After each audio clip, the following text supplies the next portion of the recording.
My name is Evans Lubanga from Set Me Free Ministry, and our work is to preach the gospel of the kingdom of God. And mainly in Set Me Free Ministry, we want to reach those people who have not yet been reached. We are planning to go to India very soon. We are planning to go to New Zealand to preach the gospel of Jesus Christ. Now, today, we just want to go straight to the word in the book of Matthew 6:33. And I read it. But seek ye first the kingdom of God and his righteousness, and all these things shall be added unto you. Seek ye first the kingdom of God and his righteousness, and all these things shall be added unto you. Let us pray. Father, in the mighty name of Jesus Christ, we want to thank you for this beautiful morning. We glorify you, Jehovah God, because of your Holy Spirit that is in this place, my Father. As we preach this word, Jehovah God, to the nations, my Father, I pray, Jehovah God, release the Holy Spirit to open the minds of your people. I pray, Jehovah God, that you may open the hearts of your understanding, my Father, that people may understand this word, Lord, and let it illuminate in their lives, Jehovah God, and bring a change in the kingdom of God, my Lord. I thank you, Jehovah God, for your people who have gathered here this morning, my Lord. Let Jehovah God, you open them, Lord, and let their hearts, Jehovah God, be ready to receive this word. I want to come against anything that may hinder this word, oh Lord. And I thank you, my Father, because these are your people. This is your word, oh my Father. Have your way in the mighty name of Jesus Christ. Now, the Bible says that seek ye first the kingdom of God, and all the rest shall be added unto you. Now, you need to know that seeking the kingdom of God is simply allowing or seeking yourself to be under the rulership and the authority of God. And seeking his righteousness is simply seeking to be obedient to his word and living light with God. Now, Jesus was talking to his disciples and the multitude that had followed him. And he was telling them that for things to work out in your life, you need first of all to seek the kingdom of God and his righteousness. And then all these things that these people were seeking will be added unto them. Now, the problem we have as believers is that we have focused so much on all the rest, and we have forsaken seeking the kingdom and his righteousness. We have spent all our time and all our life seeking the things of the world. Seeking health, seeking money, seeking riches, seeking the things that are taking us nowhere. We have forsaken things that are permanent, and we are busy seeking things which are temporary. And now Jesus tells us now, if you want things to work out in your life, you don't seek these other things of the world. Seek ye first the kingdom of God and his righteousness. And then all these things that you are seeking, the health that you are seeking, the money that you are seeking, the pleasures of this world, anything that you are seeking, if you seek the kingdom, these things shall be added unto you. Now, you need to know that when you are seeking the kingdom and his righteousness, what you are doing is that you are seeking life. But when you are seeking the things of the world, you are seeking death. The Bible says that without righteousness, you will never see God. Now, the church of today, we have focused so much on grace. I was telling my brother-in-law before he came to this meeting, Abisai, I was telling him that we need to pray for the church of today, because the church of today has focused so much on the grace, but we have forsaken the righteousness and the holiness. Why would you spend the 70 or 80 years that you are alive seeking things that do not benefit you, and then you end up in eternity suffering in hell? And the Bible says in the book of Mark that what should it gain you if you gain all the things of the world and lose your soul? And I'm here to ask you today, what shall it gain you if you have all the things of this world and end up losing your soul? What shall it gain you if you drink all the alcohol in this world and then you lose your soul, what shall it gain you when you sleep with all the women that you can sleep with and lose your soul? What shall it gain you when you get all that wealth, when you get all that riches, when you get all the things that you have been seeking in the world and lose your soul? We need to go back into the gospel of yesterday, to seek righteousness back into the church, to seek holiness back into the church. Amen. We have compromised as a church. Where are the men of God who shall boldly stand on their altars and rebuke sin in the altars? The world has taught us that it is okay to divorce. The world has taught us that it's okay to watch pornography. The world has taught us that it's able to have sexual immorality in the church. The world has taught us that it is okay to have same-sex marriages. The world has taught us that it's okay to abort. But today, God has sent me from Kenya to tell you that repent. Amen. We need to bring back holiness in the church. The church has lost its way. The church has lost its holiness. There is compromise in the church.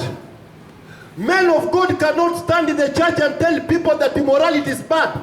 They cannot stand on their altars and tell their people that watching pornography is bad. They cannot stand on the altar and tell their people that these things are bad, because they don't want to have empty seats in the church.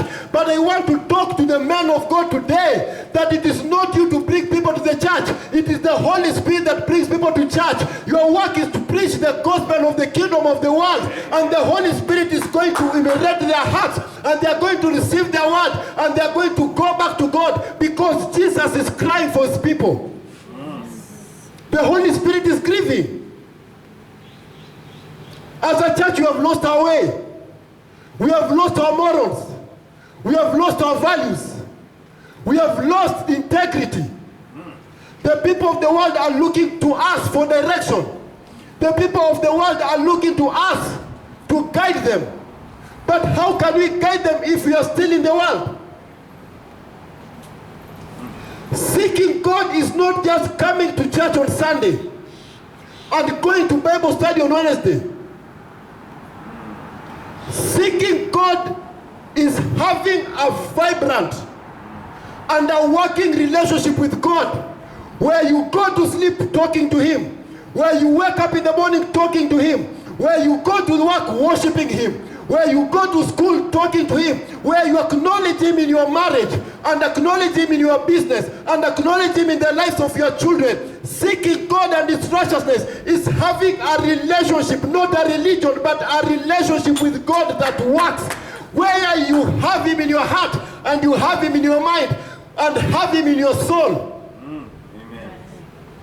We have this artificial way of seeking God. We do it almost like a routine. That Sunday I'll be in church, and then Monday you go back to hell until Saturday, and then you go back to church on Sunday. The Bible says, don't you know that friendship with the world is enmity with God? And I came to ask you, don't you know that friendship with immorality, that friendship with pornography, that friendship with addictions, that friendship with all these things that we say we are doing for fun is enmity with God?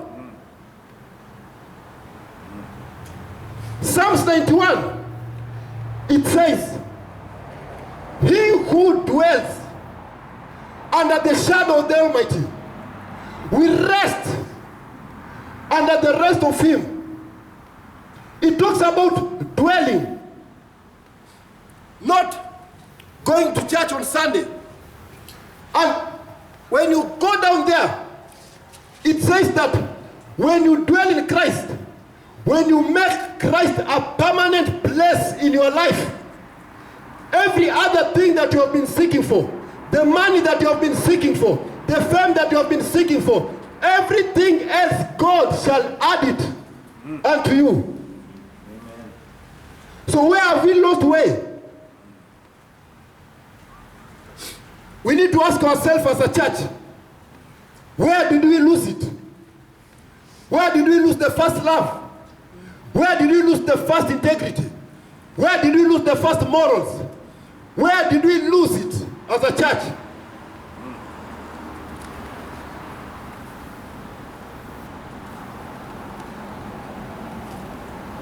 In the book of Psalms 91 it says, "He who dwells under the secret place of the Most High shall abide under the shadow of the Almighty.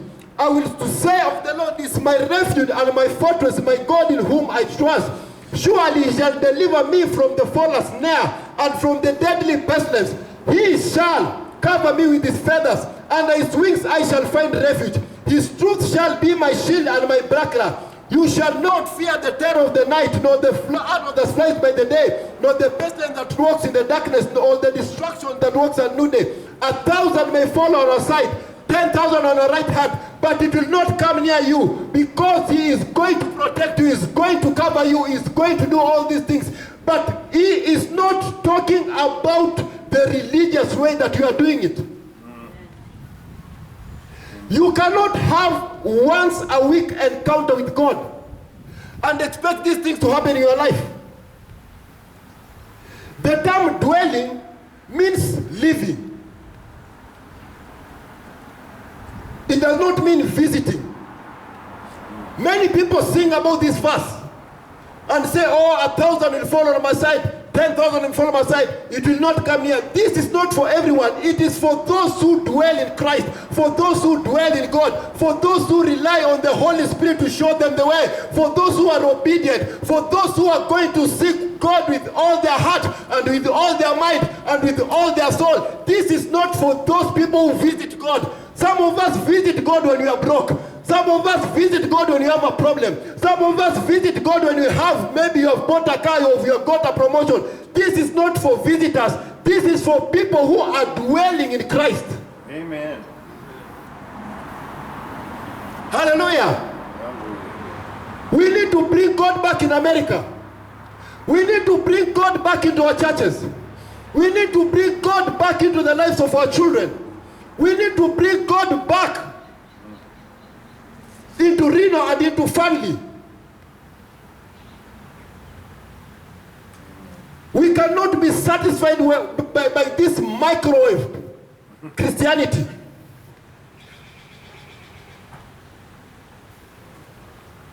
The Holy Spirit is grieving. The first statement that Jesus made when he started his ministry, he said, repent, for the kingdom of God has come. Now, the word repent does not mean going to run to the altar and crying to God for the things that you have done. Because you can cry to the altar at 12 noon and then 1 hour later you go back to doing those things that you are crying for. The word repent, when you look at the Hebrew word, it means changing the way you think.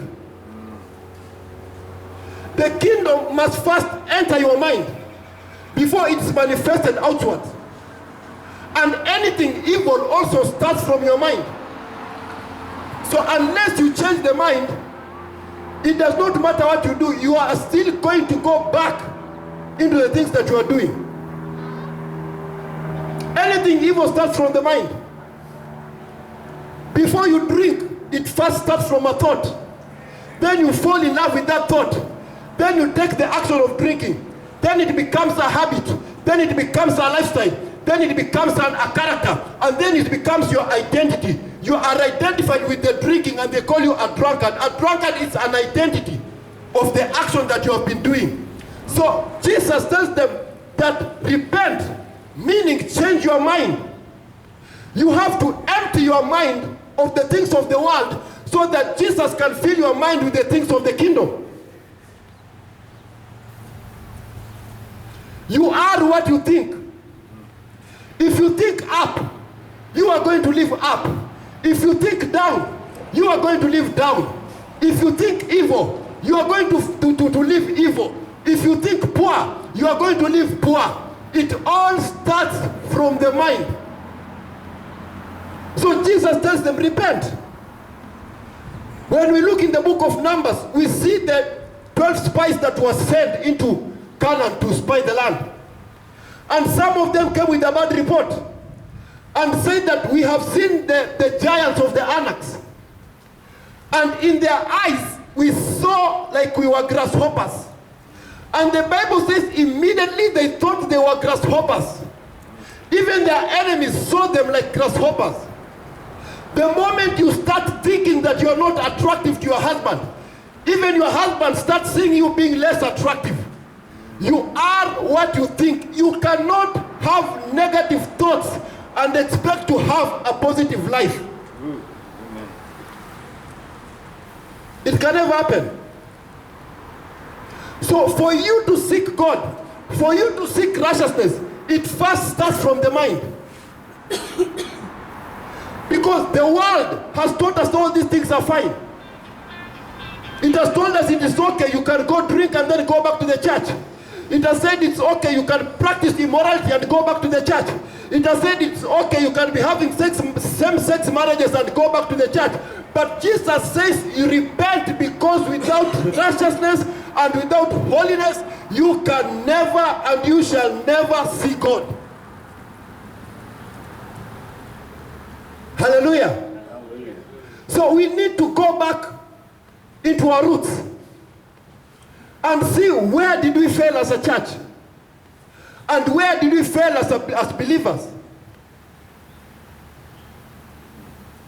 We have spent all eternity seeking things that are not beneficial.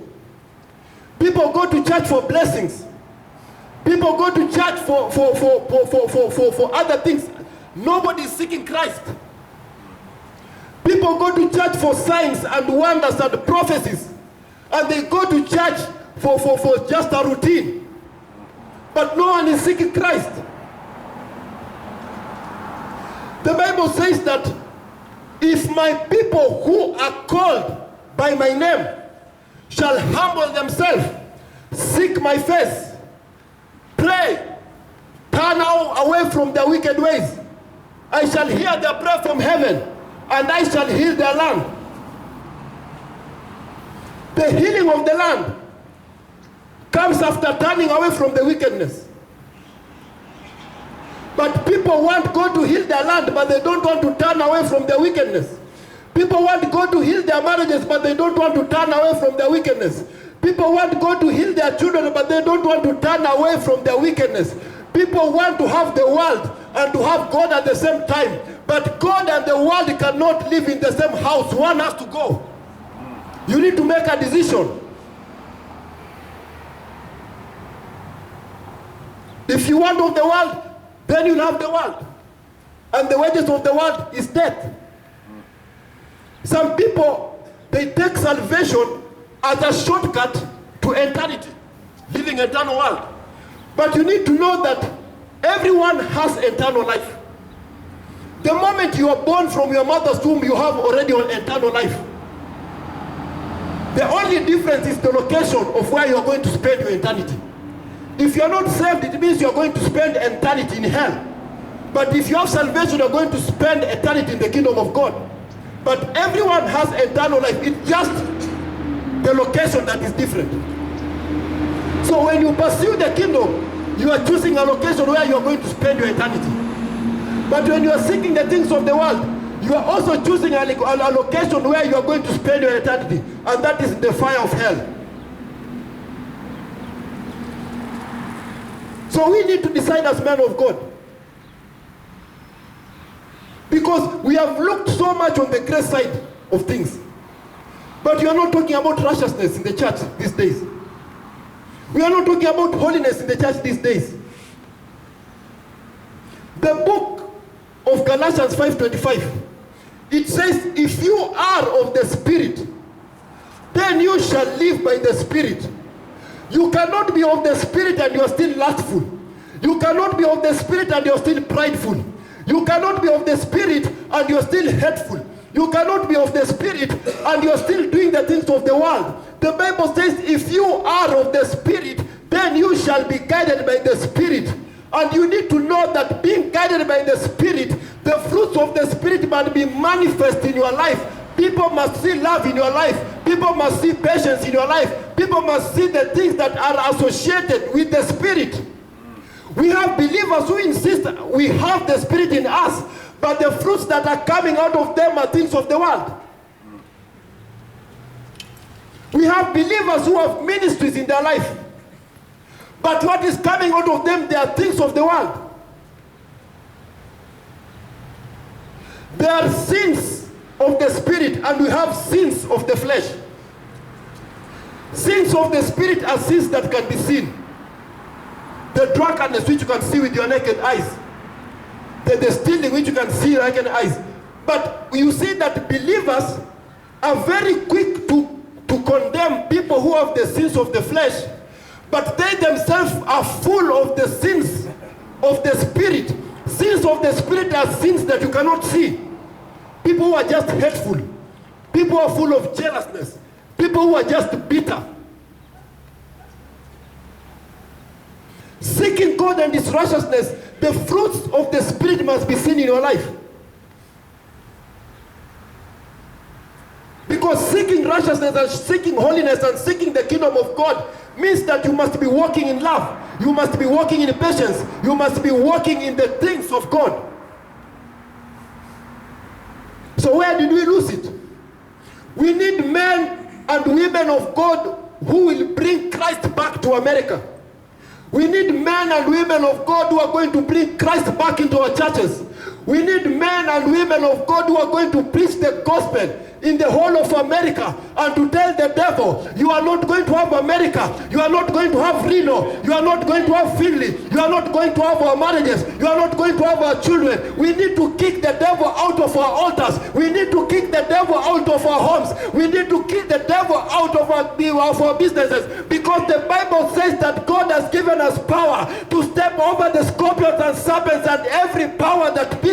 We cannot allow the enemy to have our families. We cannot allow the enemy to have this land. We cannot allow immorality to continue, because we have been given the power.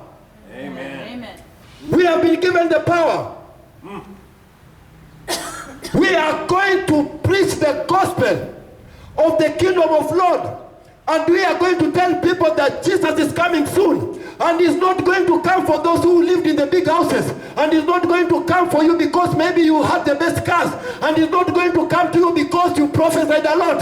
And He's not going to come to you because you went to church every Sunday. And He's not going to come to you because you crammed the Bible from Genesis to Revelation. He is going to come for those who are righteous, for those who walked in His ways, for those who are obedient, for those who seek His ways, for those who seek His judgment. We need to come back into righteousness.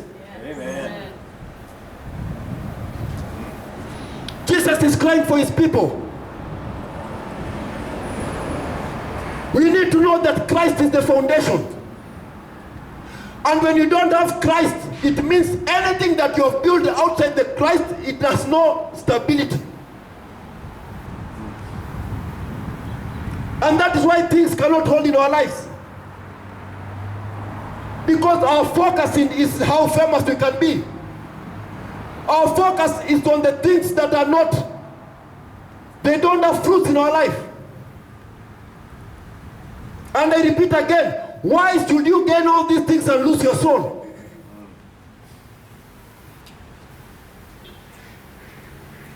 Why should you gain these things and lose your children?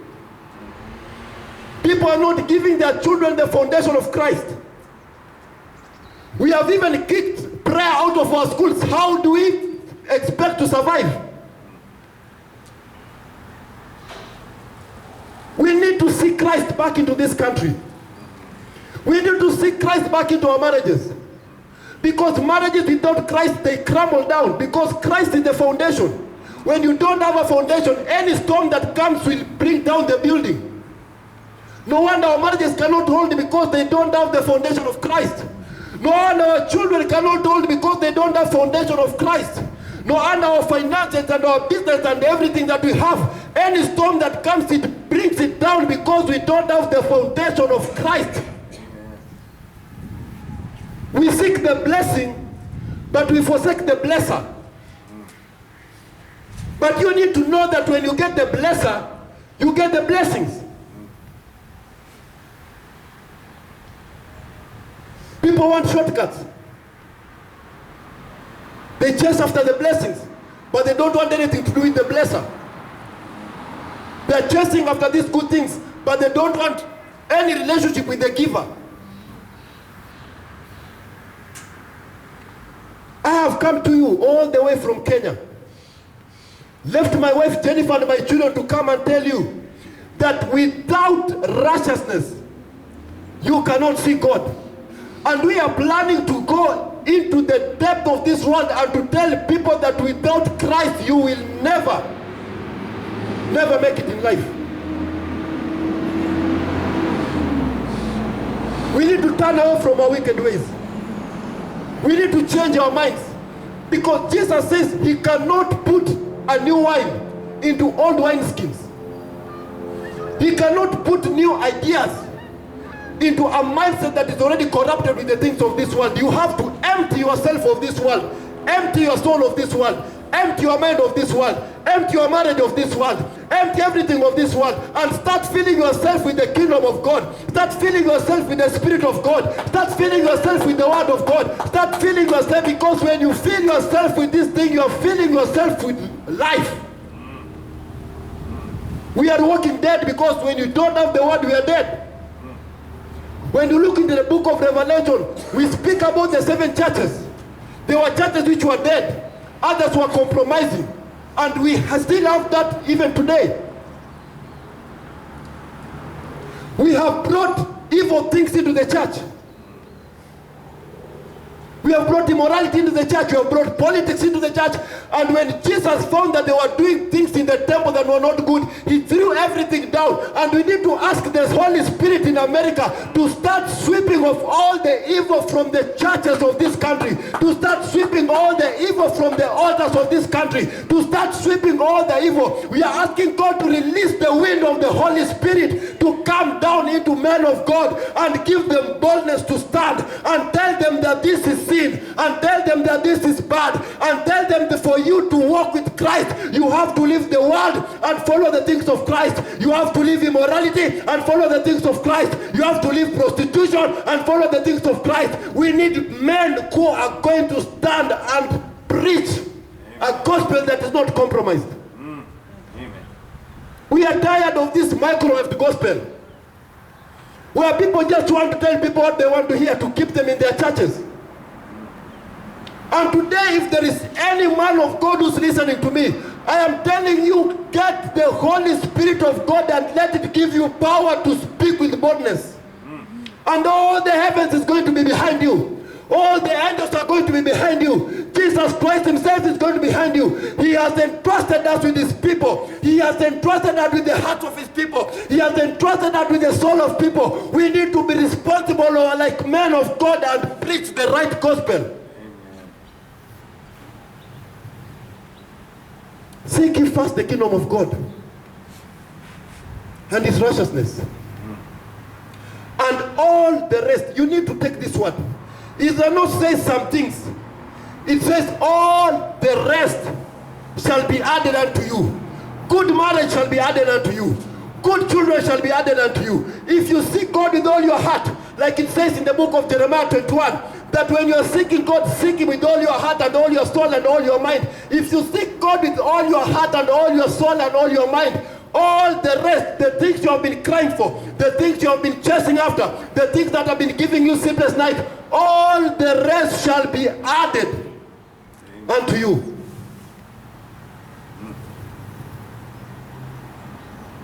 So I just came to encourage you this day. We have been pursuing things that are temporary, and we have forsaken things which are permanent. We have concentrated to preaching to people already saved, and we are forsaking people who have never heard the gospel of God.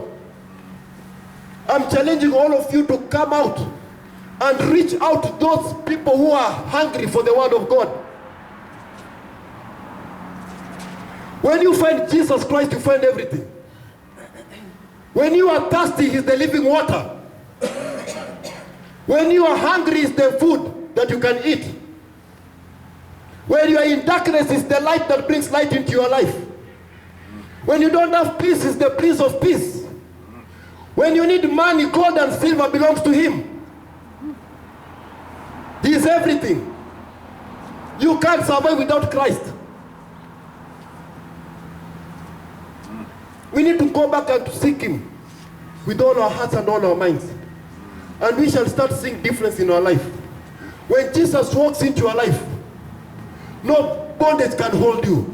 No prison can hold you. No cancer can hold you. No disease can hold you. No bondage can hold you. No principality can hold you. No dominion can hold you. No stronghold can hold you. When Jesus walks into your life, he starts making things right for you. The things that were broken, the things that were not working, the things that were bringing tears into your life, the things that you were sleepless, not having them. When Jesus Christ walks into the scene, he starts making things right. He starts bringing light into your life. He starts bringing light into your marriage. And when people look at your things, they ask you, how come you have changed? You just tell them, this Christ entered into my life and things just started working. When he comes into your life, he'll start sweeping all the bad things and putting all the things in your life. You need to seek Christ because everything is in Christ. Amen. We are not in this world for a long time. But the things that we are going to do into this world are the things that are going to make sure that we are going to live a better life after death. Jesus is coming soon. We don't have much time as we think. But we need to come into a point that we are ready to die for Christ. We need to come into a point that we have surrendered everything to Christ. We live in Christ and he lives in us. We need to be the light of this world and the salt of this world. What do people see in us? What does the world see in us? What shall we gain after we do all these things? When you're 80 or 90 and you're gone, what shall you say that you benefited from all doing these things?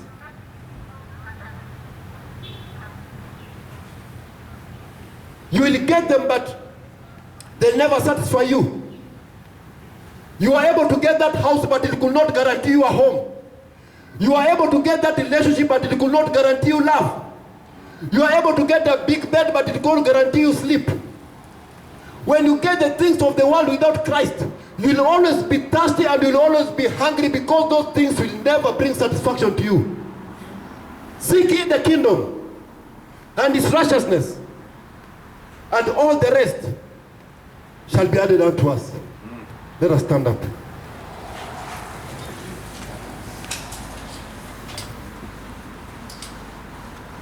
I just want to appeal, if you have not received Jesus Christ, if you have not allowed him to be the Lord and Savior of your life, I just want you to say this after me. That Lord Jesus, I come to you. I repent of my sins and I open my heart so that you can take over my life. I allow you to be my Lord and my Savior. Come into my life and give me salvation. In the name of Jesus. Let us pray. Father, in the mighty name of Jesus Christ, I want to thank you because you are God and because there's none but you. I glorify you, Jehovah God, because you have spoken your word, my Father, through the power of the Holy Spirit. And I want to thank you, Lord, because through that word you have illuminated, Jehovah God. And I know, my Father, that you who has called us, my Lord, you are going to send the power of the Holy Spirit to open the hearts of your people so that they can receive this word and change their lives for your glory and honor. I glorify you, Lord. I pray for this country of America. My Father, bless the president, bless all the leaders, and everyone in this country. Bless the churches and the men of God whom you have entrusted with your people to preach the gospel of this kingdom, my Father. I thank you, Lord, for those who have received salvation in this meeting, my Father. I pray, Jehovah God, that you make them disciplined disciples who shall follow you and who shall speak your word and spread your word to the rest, my Father. I glorify you for this morning, Lord. I pray, trusting and believing in Jesus Christ. Amen. Amen. Thank you. Amen.